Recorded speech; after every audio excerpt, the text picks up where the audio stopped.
Good day and welcome to lesson number 1, the nature and structure of academic texts. For today, we are going to have the following objectives.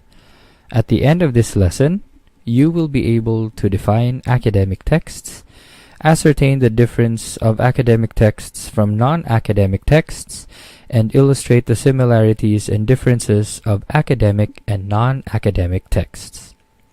Now let us answer the first question. What are academic texts?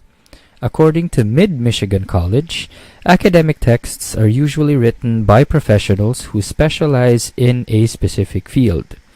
And because they are written for a specific field, the University of Leeds defines academic texts as texts which are usually clear, direct to the point, focused, has a particular structure, and is always supported by evidences. It is written using formal language and style. Finally, the University of South Carolina defines academic texts as texts which are used to determine and establish intellectual boundaries in a certain body of knowledge. Some examples of academic texts are dissertations, journals, theses, and research papers. On the other hand, Mid-Michigan College defines non-academic texts as texts which are quickly accomplished and can be written by virtually anyone.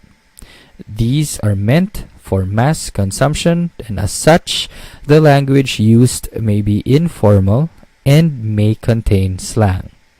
Furthermore, the authors or sources may or may not always be recognized, and these are supported by Kumar in stating that non-academic writing may attract a more general or broad demographic because it is not limited to a specific audience.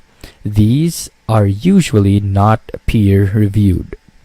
Some examples of non-academic texts are magazine articles, newspaper articles, and literary texts. To give you a visual of the difference between academic and non-academic texts, this table will help illustrate the 4 major differences. First, we have the intended audience. Second, the language used by the author. Third, the author's writing style. And last but definitely not the least, citations. Some similarities between academic and non-academic texts may include the purpose of the author, and last but not the least, the structure that each text must follow in terms of their preparation. To sum up today's lesson, we have defined academic texts, we have ascertained the difference of academic texts from non-academic texts, and lastly, we have illustrated through the use of a table the similarities and differences of academic and non-academic texts. That would be all for today. This is Sir Dardar wishing everyone a great day ahead. Class dismissed.